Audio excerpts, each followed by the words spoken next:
Salutare prieteni, suntem în Bruj, considerat și cel mai bine conservat oraș medieval din Belgia.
De fapt, suntem de 4 zile în Belgia și am reușit să vedem 4 localități. În prima zi de la aeroport ne-am îndreptat spre Bruxelles. Am luat autobuzul de la compania Flipcom, care ne-a cam dezamăgit pentru că autobuzul nu era foarte curat, dar am ajuns direct în Bruxelles.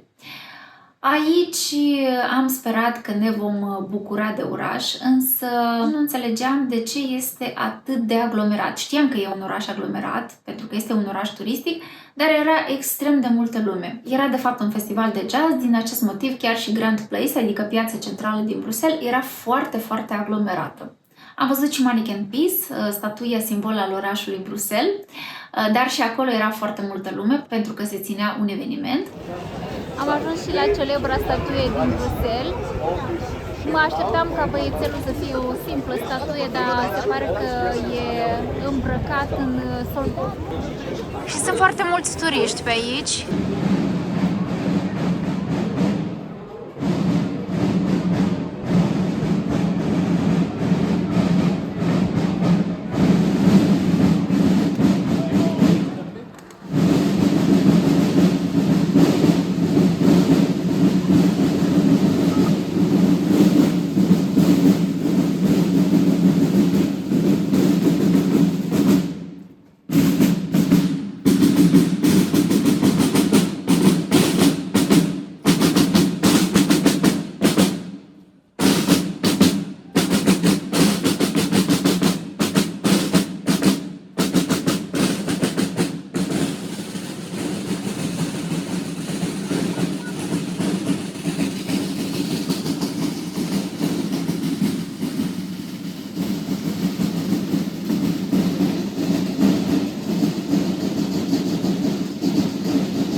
Am reușit să ajungem la Muzeul Ciocolatei și recunosc faptul că așteptările erau foarte mari, dar ne-am dezamăgit și aici puțin. Am crezut că vom degusta mai multă ciocolată, însă am ascultat mai mult din istoria ciocolatei.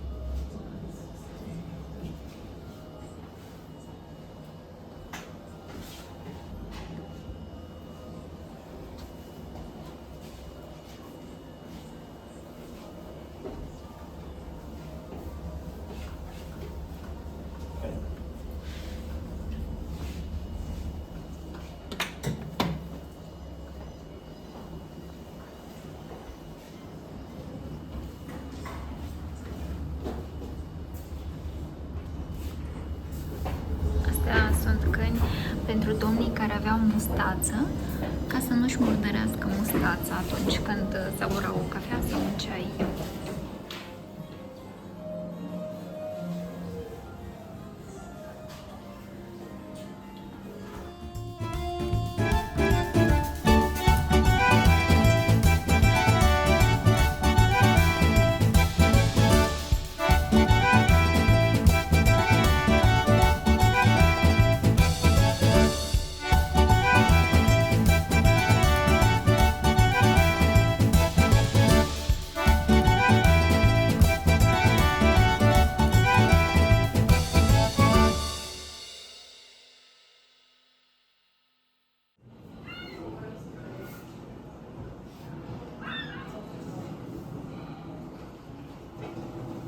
suntem într-o corabie adevărată.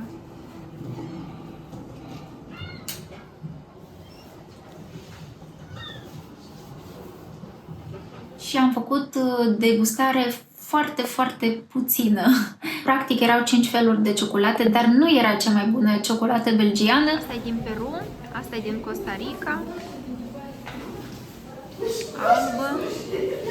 Și am asistat la un workshop în care am văzut cum se face ciocolata și acolo am gustat într-adevăr o pralină foarte bună. Am aflat ulterior că ar fi fost ok să mergem la o fabrică de ciocolată ceva mai departe de Bruxelles, se numește Neuhaus, dar am reușit să trecem pe la magazinul de la Neuhaus din Bruj și am gustat ciocolată. În Bruxelles am reușit să gustăm câte ceva din deliciile locale, după care am luat trenul, care ne-a plăcut foarte mult, era foarte curat spre deosebire de autobuzul cu care venisem în Bruxelles. În sfârșit ne-am așezat și noi după o zi întreagă de umblat cu rucsacurile în spate și ne-am luat iepure cu piure și legume și genunchi de porc. Arată foarte bine.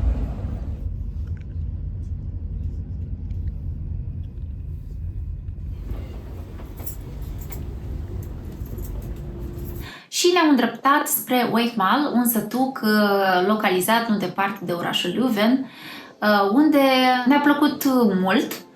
E un sătuc foarte liniștit și, apropo, acolo se vorbește flamanda.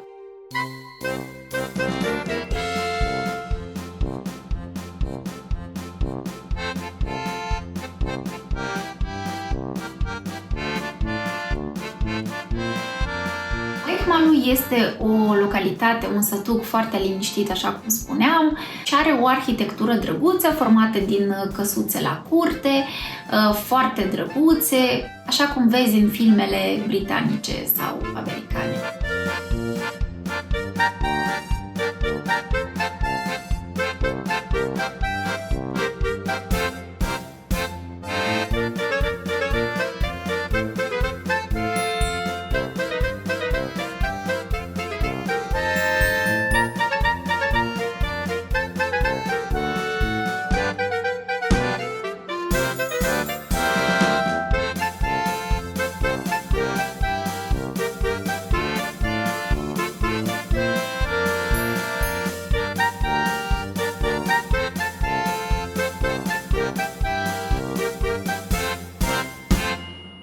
În Belgia, de fapt, sunt regiuni unde se vorbește franceza și regiuni unde se vorbește flamanda, neerlandeza, un fel de olandeză. Dar, de asemenea, se mai vorbește în germană și, desigur, engleza este răspândită. Apropo, dintre bucatele tradiționale la belgieni, fac parte și cartofii pai prăjiți. Nu departe de Weichmal, la 5 sau 6 minute de mers cu trenul, se află orașul Leuven.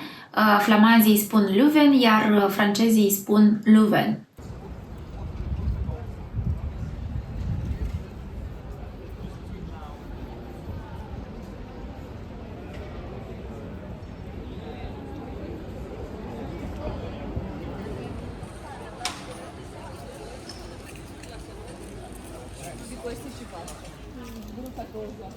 Acolo puteți admira clădirea primăriei, care este considerată una dintre cele mai frumoase clădiri din lume și datează din secolul XV.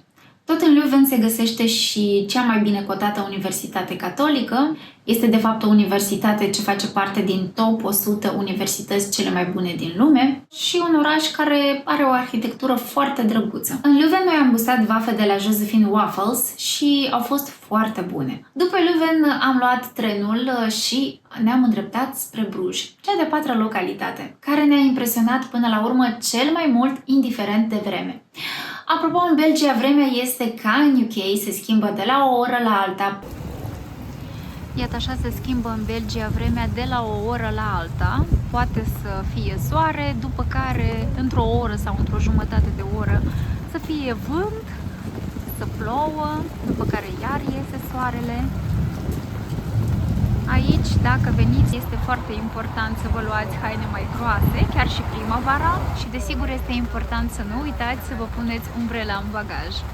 Noi în Bruj am avut parte doar de ploaie. A fost o zi ca de toamnă târzie cu ploaie ciobănească. dar în ciuda vremii, noi ne-am plimbat prin Bruj și am descoperit orașul care ne-a plăcut foarte mult.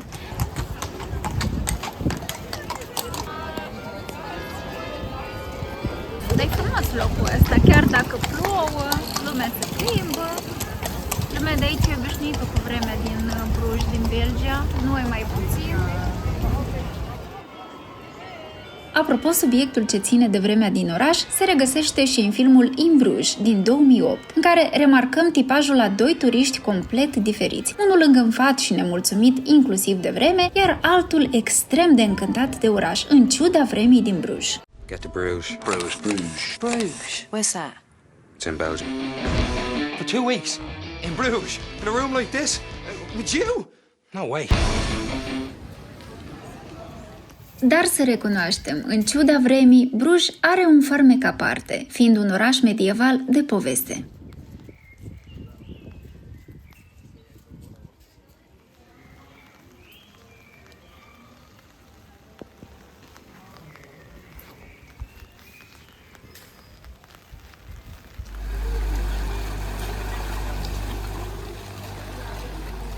Cu siguranță e tare fain să te plimbi pe canalele din Bruj, dar nu pe vremea asta.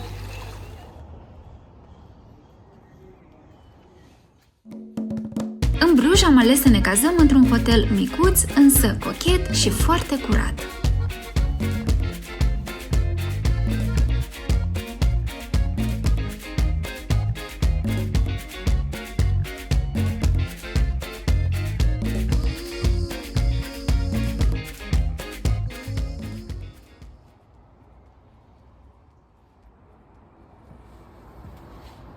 Acesta este view-ul de la balconul nostru.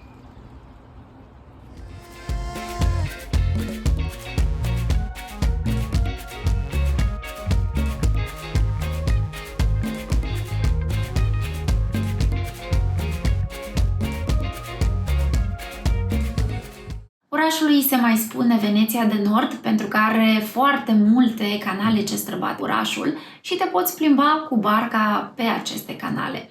Din arhitectura din Bruges de neratat este podul Bonifaciu, clădirea primăriei, Belfort van Bruges cu o clopotniță impunătoare, turnul având o înălțime de 83 de metri, Biserica Sfântul Sânge este o biserică care are un cristal în care se spune că se păstrează câteva picături de sânge ale lui Iisus Hristos. Și desigur piața principală din Bruges, care este înconjurată de foarte multe clădiri construite în diferite perioade.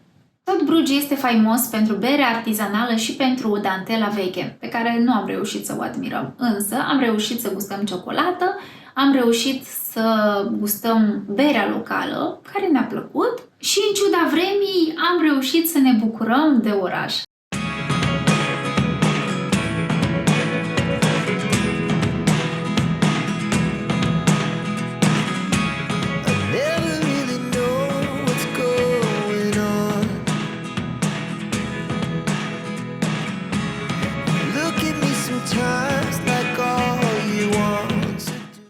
În drum spre aeroport am luat transportul de la aceeași companie Flipco, însă de data asta am avut noroc de un autobuz nou și curat. În concluzie, dacă veniți în Belgia, neapărat luați-vă haine groase pentru că este mai rece aici și desigur umbrela puneți-o în bagaj. Și indiferent de vreme, încercați să vă bucurați de vacanță, pentru că vremea nu ai cum să o schimbi, dar atitudinea despre vreme cu siguranță.